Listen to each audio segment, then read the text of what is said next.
Hello viewers welcome to minute mystery. கொஞ்சம் imagine பண்ணி பாருங்க, காலையில ஒரு சுட சுட காப்பி, காலையில அழகான ஒரு டிஃபன், மதியானம் வயிறு நிறைய ஒரு சாப்பாடு, நைட்டு 2 தோசை அப்படின்னு சொல்லிட்டு ரெகுலரா சாப்பிடுற விஷயங்கள் எல்லாமே நம்மளுக்கு சாதாரணமா தெரியும். அதை நம்ம பெருசா கண்டுக்கிறாம தான் போயிருந்திருப்போம். ஆனா ஒரு நாள் காலையில எந்திரிச்சு நம்ம அடுப்பை பத்த வைக்கலாம்னு சொல்லிட்டு அடுப்பை பத்த வைக்க போறப்ப கேஸ் தீர்ந்து போயிடுது. அப்படி தீர்ந்தோடனே கேஸை புக் பண்ணலாம் அப்படின்னு சொல்லிட்டு புக் பண்ண போனா புக் ஆகவும் மாட்டேங்குது.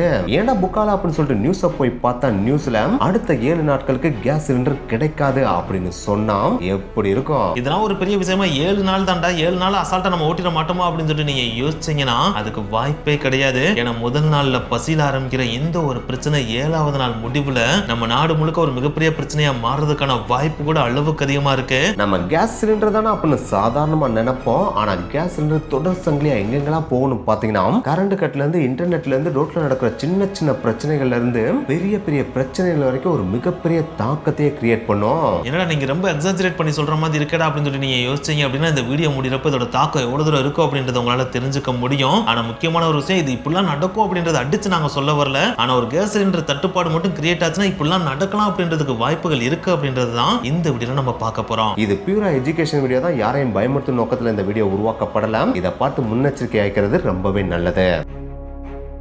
ஓகே, முதல் நாள் காலை கேஸ் சிலிண்டர் சப்ளை பண்ணப்படாது அப்படின்ற நியூஸ் வந்த உடனே பார்த்தீங்கன்னா உங்க வீட்டில் கேஸ் சிலிண்டர் இல்லை அப்படின்னா அன்னைக்கு காலையில் என்ன நடக்கும்? நம்ம வீட்டில இருந்து ஸ்கூலுக்கு அனுப்ப வேண்டிய நம்ம பிள்ளைகளுக்கு டிஃபன் செஞ்சு கொடுக்க முடியாத சுச்சுவேஷன் கிரியேட் ஆகும். டிஃபன் செஞ்சு கொடுக்க முடியல அப்படின்னா ஸ்கூலுக்கு அனுப்ப முடியுமா அப்படின்னு கேட்டா அது ஒரு மிகப்பெரிய கேள்விக்குறியா வந்துடும் இல்லையா? ஸோ ஸ்கூலுக்கு அனுப்ப முடியல அப்படின்னா ஸ்கூல்ல இருந்து என்ன சொல்லிடுவாங்க, இனிமேல் வீட்டில இருந்தே படிக்கலாம்னு சொல்லிட்டு ஆன்லைன் கிளாஸஸ் இனிஷியேட் பண்ண ஆரம்பிப்பாங்க. ஸ்கூல் பசங்களுக்கு இப்படி நடந்துட்டு இருக்கப்ப இன்னொரு பக்கம் நம்ம ஆஃபீஸ் போறவங்களை நம்ம எடுத்தோம் அப்படின்னா ஆஃபீஸ்க்கு போறவங்க பெருசாக அதை கண்டுக்கிறாம வீட்டில் சமைக்கலாட்டி என்ன நான் போய் ஹோட்டலில் சாப்பிட்டுக்கிறேன் அப்படின்னு சொல்லிட்டு ஆஃபீஸ்க்கு கிளம்பி போயிருவாங்க. ஆனா அப்படி போற அவங்களுக்கு தெரியாது கேஸ் சிலிண்டர் சப்ளை கம்ப்ளீட்டா கட் பண்ணப்பட்டது வீட்டுக்கு மட்டும் கிடையாது, கடைகளுக்கும் தான். சோ கடைகள் அண்ட் ஹோட்டல்ல கேஸ் சிலிண்டர் இல்ல அப்படின்னா அங்கேயும் சமைக்கிறது தடைப்படும். சப்போஸ் ஆல்ரெடி அவங்ககிட்ட ஸ்டாக் இருந்து அந்த சிலிண்டர் வச்சு அவங்க சமைச்சாலும் அது மேக்ஸிமம் ஆஃப் டேஸ்க்கு மேல தாக்கு பிடிக்கிறது ரொம்ப கஷ்டமா தான் இருக்கும். ஏன்னா இருக்கிற ஒரு சில ஹோட்டல்ல பார்த்தா அளவுக்கு அதிகமான கூட்டம் அலைமோதும். அப்படி அலைமோதுறப்ப அங்கேயும் பார்த்தா சிலிண்டர் தீர்ந்துருச்சு அப்படின்னா அந்த ஹோட்டல்களும் க்ளோஸ் பண்ணப்படும். சப்போஸ் அப்படி ஒரு சிச்சுவேஷன் கிரியேட் ஆயிருச்சு அப்படின்னா ஐடி எம்ப்ளாயிஸ் எல்லாருமே பார்த்தா ஒர்க் ஃப்ரம் ஹோம் அப்படின்ற ஒன்று கொடுத்துருவாங்க.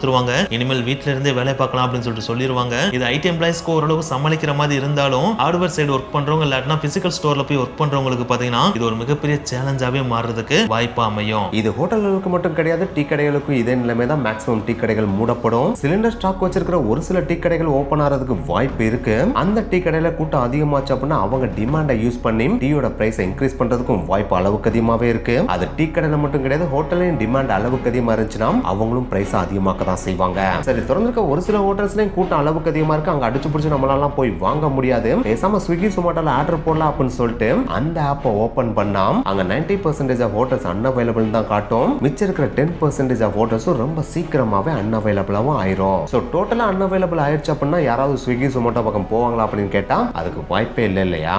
இது டைரக்டாவே அதுல வேலை பார்க்கறவங்களுக்கு ஒரு மிகப்பெரிய தாக்கத்தை கிரியேட் பண்ணும். ஸோ இப்படி அன்னைக்கு டேல ஈவினிங் ஆகுது அப்படின்னா ஹோட்டல் டீ கடை எல்லாமே க்ளோஸ் ஆயிடுச்சு அப்படின்னா அந்த டைம்ல நம்ம என்ன யோசிப்போம், எமர்ஜென்சிக்கு சாப்பிட்றதுக்கு ரெடிமேடா சாப்பிட்ற மாதிரி எது கிடைச்சாலும் பரவாயில்ல அதை போய் வாங்கிட்டு வருவோம்னு சொல்லிட்டு பக்கத்தில் இருக்கிற சூப்பர் மார்க்கெட்ல போயிட்டு பிஸ்கட் பிரெட் ரஸ்க்குன்னு சொல்லிட்டு சமைக்காம ரெடிமேடா சாப்பிடக்கூடிய விஷயங்கள் எல்லாத்தையும் வாங்குறதுக்கு மக்கள் எல்லாரும் முண்டி அடிச்சுட்டு போக ஆரம்பிப்பாங்க. அப்படி போறப்ப அந்த கடைகளில் கூட்டம் அலையும் போது அப்படி அலையும் போதுச்சு அப்படின்னா அங்க டிமாண்ட் அளவுக்கு அதிகமாகும். அப்படி அளவுக்கு அதிகமாகிறப்ப அங்க இருக்கிற பொருட்களோட விலையை உயர்த்துறதுக்கும் வாய்ப்பு அதிகமா இருக்கு. அதாவது நார்மலா 10 ரூபாய்க்கு விற்கிற பிஸ்கட் 15 ரூபாய் இல்லாட்டா 20 ரூபாய்க்கு விற்கிறதுக்கும் வாய்ப்பு இருக்கு. அப்படி விற்கிறத நம்ம வேணாம்னு சொல்லவும் முடியாது, வாங்கிட்டு வர வேண்டிய சிச்சுவேஷனுக்கும் தள்ளப்படலாம். அப்படி வாங்கிட்டு வந்து அந்த ரெடி டு ஈட் பிஸ்கட் இல்லாட்டா ரஸ்கா தான் பார்த்தீங்கன்னா அன்னைக்கு நைட்டு நம்ம சாப்பிட்டுட்டு எரியாத அடுப்பை பார்த்துட்டே தூங்குற மாதிரி இருக்கும். அப்படி தூங்கி அடுத்த நாள் காலையில் எழுந்திருக்கிறப்ப நம்ம அடுத்த கட்ட சொல்யூஷனை தேடலாம்னு சொல்லிட்டு சொல்யூஷனை தேட ஆரம்பிப்போம். அப்படி தேடுறப்ப எல்லாருக்கும் மைண்டுக்கு டக்குன்னு ஞாபகம் வர்ற விஷயம் அப்படின்னா இண்டக்ஷன் ஸ்டவ் தான். இண்டக்ஷன் ஸ்டவ் இருந்தா நமக்கு கேஸ்ன்ற ஒன்று தேவையே கிடையாது இல்லையா? அதை வச்சு ஈஸியாக சமைச்சிட்டு போயிடலாம் இல்லையா? ஸோ அதனாலே மக்கள் பார்த்தீங்கன்னா induction stove, electric rice cooker, micro oven சொல்லிட்டு இந்த மாதிரியான ஐட்டங்களை வாங்கலாம்னு சொல்லிட்டு முடிவு பண்ணி எலக்ட்ரானிக்ஸ் கடைகளுக்கு பார்த்தீங்கன்னா படையெடுக்க ஆரம்பிப்பாங்க. அப்படி போய் பார்க்கறப்ப அங்கேயும் டிமாண்ட் அளவுக்கு அதிகமாக கிரியேட் ஆகும். அப்படி கிரியேட் ஆகிறப்ப நார்மல் பிரைஸ்க்கு விற்கிற எல்லா பொருட்களுமே ஹைக் பண்ணி விற்கப்படும். அப்படி விற்கிற அந்த பொருட்களோட குவான்டிட்டியும் கம்மியாக தான் இருக்கும். ஸோ அந்த குவான்டிட்டியை வாங்குறதுக்கு ஒரு மிகப்பெரிய போட்டி அங்கே உருவாகும். ஸோ ஒரு வழியாக நம்ம இண்டக்ஷன் ஸ்டவ் அடிச்சு பிடிச்சி வாங்கிட்டு வந்துட்டு அவ்வளோதான், இனிமேல் பிரச்சனை எல்லாம் தீர்ந்துருச்சு அப்படின்னு சொல்லிட்டு வீட்டில் கொண்டு போய் இண்டக்ஷன் ஸ்டவ் ஆன் பண்ணோம் அப்படின்னா அந்த டைம்ல நம்ம மட்டும் தான் ஆன் பண்ணுவோமான்னு கேட்டால் அதுதான் கிடையாது. நம்ம ஊருக்கு பக்கத்தில் இருக்க ஒரு சிட்டி டிஸ்ட்ரிக்ட் என் ஸ்டேட்னு சொல்லிட்டு இந்தியா ஒட்டுமொத்த இந்தியாவுமே ஒரே டைம்ல இண்டக்ஷன் ஸ்டவ் ஸ்டவ் ஆன் பண்ணும். அப்படி ஆன் பண்ற ஒவ்வொரு இண்டக்ஷன் ஸ்டவ்வுமே 1500 இருந்து 2000 வாட்ஸ் கரண்ட்டை எடுக்கும். அப்படி எடுத்துச்சு அப்படின்னா அது டைரக்டாவே பக்கத்துல இருக்க டிரான்ஸ்ஃபார்மர்ல தாக்கத்தை கிரியேட் பண்ணும் இல்லையா? சோ அதனாலே டிரான்ஸ்ஃபார்மர் பழுதடைறதுக்கும் வாய்ப்பு இருக்கு. அது டிரான்ஸ்ஃபார்மர் மட்டும் கிடையாது, மின் உற்பத்தி நிலையங்கள் இருக்க உயர் மின்னழுத்த கம்பிகள் இருக்கு பாத்தீங்களா, அதுலயுமே ட்ரிப்பை கிரியேட் பண்றதுக்கு வாய்ப்பு அளவுக்கு அதிகமாவே இருக்கும். அதுவும் இந்த மாதிரியான சிச்சுவேஷன்லாம் சம்மர் டைம்ல மட்டும் நடந்துச்சுன்னா அதோட தாக்கத்தை நம்ம சொல்லிதான் தெரிய வேண்டிய அவசியமே கிடையாது. ஏன்னா ஆல்ரெடி வீட்டுல ஏசி, ஃப்ரிட்ஜ், ஃபேன் சொல்லிட்டு யூசேஜ் அளவுக்கு அதிகமா இருக்கும். அந்த டைம்ல இண்டக்ஷன் ஸ்டவ் போட்டு இழுன்னு இழுத்துன்னு வச்சுக்கோங்களேன், பவர் தட்டுப்பாடே அளவுக்கு அதிகமா இருக்கும். ஸோ ஒன்ஸ் இந்த மாதிரி பவர் தட்டுப்பாடு கிரியேட் ஆக ஆரம்பிச்சிருச்சு அப்படின்னா கவர்மெண்ட் என்ன பண்ணுவாங்க, இந்த மின்சார யூசேஜை கம்மி பண்றதுக்கு ஏதாச்சும் பண்ணும் அப்படின்னு சொல்லிட்டு பிளான் போடுவாங்க இல்லையா? ஸோ அதுக்கு அவங்க எடுக்கிற முதல் ஸ்டெப் என்னவா இருக்கும் அப்படின்னு பாத்தீங்கன்னா மின்வெட்டுகளாக தான் இருக்கும். அதுவும் அந்த மின்வெட்டுகள் எந்த டைம்ல பண்ணுவாங்க அப்படின்னு பார்த்தீங்கன்னா பீக் ஹவர்ஸ் இருக்கும். பார்த்தீங்கன்னா அந்த பீக் ஹவர்ஸ்ல மின்வெட்டு பண்ணலாம் அப்படின்னு சொல்லிட்டு முடிவெடுக்கிறதுக்கு வாய்ப்பு இருக்கு. குறிப்பிட்டு சொல்லணும் அப்படின்னா காலையில 7 to 9 டைம்ல மின்வெட்டு பண்றதுக்கு வாய்ப்பு இருக்கு. அதே மாதிரி இரவு டைம்ல 7 to 9 மின்வெட்டு பண்றதுக்கு வாய்ப்பு இருக்கு. ஏன்னா அந்த மாதிரியான டைம்ல மின்வெட்டு பண்ணா மேக்ஸிமம் எலக்ட்ரிசிட்டியை சேவ் பண்ணலாம் அப்படின்றது ஒரு ஐடியாவா இருக்கும். அதையும் தாண்டி மக்கள் ஸ்மார்ட்டா மற்ற டைம்ல சமைக்கலாம் சொல்லிட்டு இண்டக்ஷன் ஸ்டவ் யூஸ் பண்ண ஆரம்பிச்சாங்க அப்படின்னா எலக்ட்ரிசிட்டி யூசேஜ்ல தட்டுப்பாடுகளை நம்ம கொண்டு வரலாம் சொல்லிட்டு அடுத்த கட்ட ஸ்டெப்புக்கு போவாங்க. அதாவது ஒவ்வொரு வீட்டுக்கு இவ்வளவு யூனிட் தான் யூஸ் பண்ணணும் அப்படின்ற ஒரு கட்டுப்பாடை கொண்டு வருவாங்க. அந்த யூனிட்டுக்கு மேல போச்சு அப்படின்னா ஆட்டோமேட்டிக்கா அவங்களோட கனெக்ஷன் ட்ரிப் ஆகிற மாதிரியான சிஸ்டத்தையும் கொண்டு வரதுக்கான வாய்ப்பு அமையலாம். அதே நேரத்தில் மக்களுக்கு இம்பார்ட்டன்ஸ் கொடுக்கணும் அப்படின்னு சொல்லிட்டு தொழிற்சாலைகளுக்கு போற மின்சாரத்தை பார்சியலா குறைச்சு அதை மக்களுக்கு கொடுக்கறதுக்கும் கவர்மெண்ட் பிளான் போடுவாங்க. இந்த ஒரு விஷயத்தினால பார்த்தீங்கன்னா தொழிற்சாலைகள்ல மேனுஃபேக்சரிங் லைட் அஃபெக்ட் ஆகிறதுக்கான வாய்ப்பு இருக்கு. இப்படி மேனுஃபேக்சரிங் அஃபெக்ட் ஆச்சு அப்படின்னா அதுவே டிமாண்டை கிரியேட் பண்ணி பின்னாட்கள விலைவாசி உயர்வையும் ஏற்படுத்துறதுக்கான வாய்ப்பையும் கிரியேட் பண்ணும். அது மட்டும் கிடையாது, மின்சாரத்தை சிக்கனமா யூஸ் பண்ணுங்கன்னு சொல்லிட்டு விளம்பரமும் கவர்மெண்ட் பண்ண ஆரம்பிப்பாங்க. அதையும் மீறி அளவுக்கு அதிகமா மின்சாரத்தை பயன்படுத்துறவங்களுக்கு அபராதம் போடுறதுக்கான வாய்ப்புகளும் கிரியேட் ஆகலாம். சப்போஸ் இந்த மாதிரியான கட்டுப்பாடுகளை கொண்டு வந்தாலும் இண்டக்ஷன் ஸ்டவ் மக்கள் அளவுக்கு அதிகமா யூஸ் பண்ணி மின்சாரத்தை அளவுக்கு அதிகமா கன்சியூம் பண்ணாம வேற வழியே இல்லாம கவர்மெண்ட் பீக் ஹவர்ஸ்ல பண்ண மின்வெட்டம் அடிக்கடி பண்ண வேண்டிய சிச்சுவேஷனுக்கும் தள்ளப்படுவாங்க. இப்படி அடிக்கடி மின்வெட்டு ஏற்பட்டாலே நம்ம வீட்டுல இருக்க யூபிஎஸ் பழுதாகக்கூடிய வாய்ப்பும் அதிகமாகும். இப்படி யூபிஎஸும் பழுதாயிடுச்சு அப்படின்னா நைட் டைம்ல எல்லாம் கரண்ட் கட் ஆயிடுச்சுன்னு வச்சுக்கோங்களேன், நம்மளால ஃபேன் இல்லாம தூங்கவும் முடியாது. அது மட்டும் கிடையாது, பவர் அடிக்கடி கட் ஆனாலே நம்ம டேங்க்ல தண்ணியும் ஏற்ற முடியாது. அப்படி தண்ணி ஏற்ற முடியல அப்படின்னாலே குளிக்கிறது, பாத்ரூம் போறது அப்படின்னு சொல்லிட்டு தண்ணி சம்பந்தப்பட்ட எல்லா பிரச்சனைகளும் உருவெடுக்க ஆரம்பிக்கும். இது கிராமத்துல அந்த அளவுக்கு பெருசா தாக்கத்தை கிரியேட் பண்ணாத அப்படின்னாலும் சிட்டிஸ்ல இது ஒரு மிகப்பெரிய தாக்கத்தை கிரியேட் பண்ணும். ஏன்னா கிராமத்துல எல்லாம் கம்மா, குட்டை, ஏரின்னு சொல்லிட்டு நிறைய இருக்கும். அதை வச்சு அவங்க ஈஸியா சமாளிச்சிருவாங்க. ஆனா சிட்டில இருக்க அபார்ட்மெண்ட்ஸ்ல எல்லாம் இது வாய்ப்பே கிடையாது இல்லையா? சோ அந்த டைம்ல அவங்க அளவுக்கு அதிகமாவே பாதிக்கப்படுவாங்க.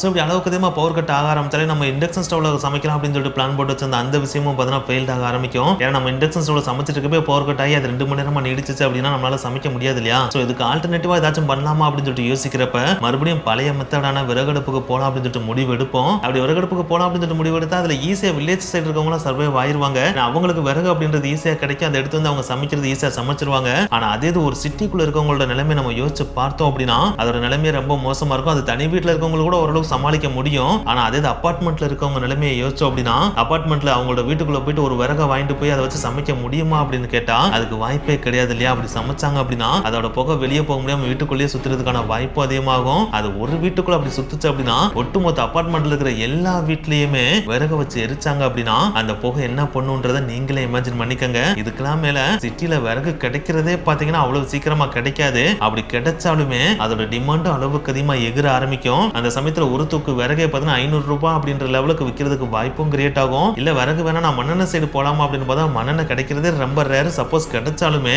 அது ஆயிரக்கணக்கான ரூபாய்க்கு இன்க்ரீஸ் ஆகிறதுக்கான வாய்ப்பையும் அது கிரியேட் பண்ணும். ஸோ இந்த ஒரு சிச்சுவேஷன் மட்டும் வந்துச்சு அப்படின்னா சிட்டி ஃபுல்லாவே பார்த்தீங்கன்னா எல்லா இடத்துலையும் கருப்பு புகை தான் சூழ்ந்து காணப்படும். ஏன்னா ஒரே சமயத்தில் எல்லாருமே விறகடுப்பை வச்சு எரிச்சாங்க அப்படின்னா அதுவே ஒரு மிகப்பெரிய மாசுபாடை கிரியேட் பண்ணி உடல் ரீதியாகவும் சில பிரச்சனைகளை உருவாக்குறதுக்கு வாய்ப்பை கிரியேட் பண்ணும். சரி, கரண்ட் இல்லாட்டா நான் விறகடுப்பு தான் போகணுமா, என்கிட்ட ஜென்ரேட்டர் இருக்குன்னா நான் ஜென்ரேட்டர் வச்சு கரண்டை போட்டு சமைச்சுக்கொண்டா அப்படின்னு நீங்க சொன்னீங்கன்னா அங்கேயும் சில பிரச்சனைகள் வரதான் செய்யும். ஏன்னா ஜென்ரேட்டரும் புகையை வெளியே தள்ளதான் செய்யும். அது தனி வீடா இருந்தா கூட வெளியில புகை போயிடும். ஆனா அபார்ட்மெண்டா இருந்தா அங்கேயும் புகை உள்ளே தான் மண்டும். அண்ட் இந்த புகையில கார்பன் மோனாக்சைடு அளவுக்கு அதிகமா இருக்கனால அது ரொம்ப டேஞ்சராகவும் ஆகும். அதே நேரத்தில் ஜென்ரேட்டர் மக்கள் அளவுக்கு அதிகமாக கையில் எடுக்க ஆரம்பிச்சாங்கன்னா ஜென்ரேட்டரோட டிமாண்ட் அளவுக்கு அதிகமாகி அதோட பிரைஸும் ஹைக் ஆகும். மக்கள் இதை கையில் எடுத்த அந்த டைம்ல ஆல்ரெடி ஃபேக்டரிஸ் எல்லாமே ஜென்ரேட்டர் சைடு தான் மூவ் ஆகவும் ஆரம்பிச்சிருப்பாங்க.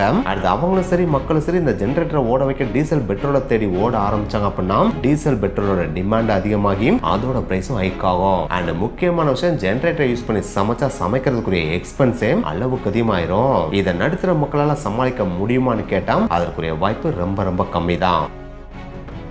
இது ஒரு பக்கம் நடந்துட்டு இருக்கப்ப இன்னொரு பக்கம் நம்ம போனோம் அப்படின்னா மின்வெட்டு அளவுக்கு அதிகமா நடந்துட்டே இருந்துச்சு அப்படின்னா அது எதை பாதிக்கும் அப்படின்னு பாத்தீங்கன்னா செல்போன் டவர்ஸ் இருக்கு பாத்தீங்களா, அதுங்களையுமே பாதிக்க தான் செய்யும். ஏன்னா அங்க என்னதான் யூபிஎஸ் பேக்கப்புக்கு பேட்டரி வச்சிருந்தாலும் அதுவும் அடிக்கடி மின்வெட்டு ஏற்பட்டுட்டே இருந்துச்சு அப்படின்னா அது சரியா ரீசார்ஜ் ஆகாமையே டிஸ்சார்ஜ் ஆகி செயலிழக்கிறதுக்கான வாய்ப்பு அதிகமாகும். அப்படி மட்டும் செயல் இழந்துச்சு அப்படின்னா டவரும் அடிக்கடி கட் ஆகிறதுக்கான வாய்ப்பும் கிரியேட் ஆகும். இந்த மின்வெட்டு இங்கே மட்டும் தாக்கத்தை கிரியேட் பண்ணாது, அப்படியே இன்னொரு பக்கம் போனோம் அப்படின்னா ஹாஸ்பிட்டல்ஸ்ல அதோட தாக்கம் இன்னும் அளவுக்கு அதிகமாவே இருக்கும். ஏன்னா ஹாஸ்பிட்டலுக்கு மின்சாரம் அப்படின்றது இன்றியமையாத ஒன்றா இருக்கும். ஏன்னா அங்க ஸ்டோர் பண்ணி வச்சிருக்கிற பிளட் பேங்க்ல இருந்து ஐசியூ பிரிவுல இருந்து சின்ன குழந்தைகளை வச்சிருக்கிற இன்குபேட்டர் வரைக்கும் எல்லா இடத்துக்குமே பாத்தீங்கன்னா மின்சாரம் அப்படின்றது ரொம்ப ரொம்ப முக்கியமா இருக்கும். சோ கவர்மெண்ட் அதுக்கு முன்னுரிமை கொடுத்து அதுக்கு மின்சாரத்துக்கு ஆல்டர்னேட்டிவா ஏற்பாடு செஞ்சாலும் மக்கள் அளவுக்கு அதிகமா மின்சாரத்தை யூஸ் பண்ண ஹாஸ்பிட்டலுக்கு கொடுக்குற மின்சாரத்தோட அளவு கம்மியாச்சு அப்படின்னா அது அங்க மிகப்பெரிய தாக்கத்தை கிரியேட் பண்றதுக்கான வாய்ப்பையும் கிரியேட் பண்ணி கொடுக்கும். இந்த மாதிரியான நிகழ்வுகள் நடக்க ஆரம்பிச்சா சிட்டில இருக்க மக்கள் எல்லாரும் என்ன யோசிப்பாங்கன்னா, இதுக்கு மேல நம்ம இங்க இருந்து என்னடா பண்ண போறோம், நம்ம உயிர் வாழ்ந்தா போதும்டா அப்படின்னு சொல்லிட்டு அவங்க சொந்த ஊருக்கு மூவ் ஆக ஆரம்பிப்பாங்க.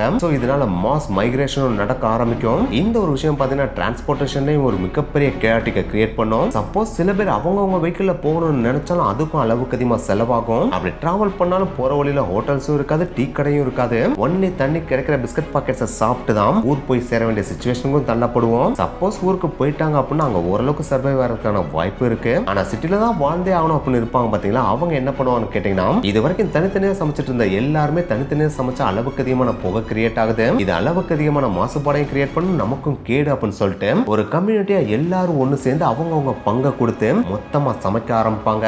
அப்படி மொத்தமா சமைக்க ஆரம்பிக்கிறது மூலமா இது வரைக்கும் பக்கத்து வீட்டுல இருந்தவங்க யாருன்னு கூட தெரியாம இருந்தவங்க ஒண்ணு மண்ணா பழக ஆரம்பிப்பாங்க. அதன் மூலமா நல்ல பாண்டிங்கும் கிரியேட் ஆகும், மாசுபாடும் குறைக்கப்படும், சந்தோஷமா சமைச்சு சாப்பிடவும் செய்வாங்க.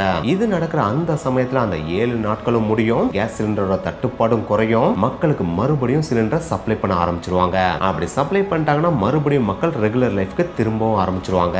இதெல்லாம் கேட்கறதுக்கு ஒரு ஃபேண்டசி ஃபிலிம் மாதிரியோ இல்லைன்னா சயின்ஸ் ஃபிக்ஷன் ஃபிலிம் மாதிரியோ உங்களுக்கு தோணுனாலும் சப்போஸ் கேஸ் சிலிண்டர் நம்மளுக்கு 7 நாள் கிடைக்காமல் போனால் இது எல்லாமே நடக்கிறதுக்கான வாய்ப்புகள் இல்லைன்னா சாத்தியக்கூறுகள் இருக்கு அப்படின்றத தான் நாங்க ரியல் ஃபேக்டா சொல்றோம். இந்த மாதிரியான சிச்சுவேஷன் உண்மையிலேயே நடக்க கூடாது அப்படின்னா நம்ம கடவுள்கிட்ட ஒரே ஒரு விஷயத்தை தான் வேண்டிக்கிறோம், நம்ம உலகத்துக்கு வேர்ல்டு வாரும் வரக்கூடாது. இப்ப நடந்துட்டு இருக்கிற ஈரான் இஸ்ரேல் அமெரிக்கா போர் இருக்கு பாத்தீங்கன்னா, அந்த போரும் வேகமா முடிவுக்கு வரணும். அது வந்தால் மட்டும்தான் நம்ம போன வீடியோல பார்த்திருந்தோம் பாத்தீங்களா, அந்த ஸ்டேட் ஆஃப் ஹார்முஸ் அது மூடப்படாமல் தடுக்கப்படும். அப்படி மூடப்படாமல் தடுத்தா மட்டும்தான் நம்மளுக்கு கிடைக்கிற ஆயில் அண்ட் கேஸ் தட்டுப்பாடு இல்லாம கரெக்டா கிடைக்கும். அப்படி கிடைத்தால் மட்டும்தான் நம்மளோட வாழ்க்கையை சீரா வாழவும் முடியும். சோ போற வேகமா முடிவுக்கு கொண்டு வரணும்னு சொல்லிட்டு நம்ம எல்லாருமே கடவுளை வேண்டிக்கிறோம். இந்த வீடியோ பத்தி உங்களுடைய கருத்துக்களை கீழே மறக்காம கமெண்ட் பண்ணுங்க. நெக்ஸ்ட் வீடியோல மீட் பண்ணலாம். பை.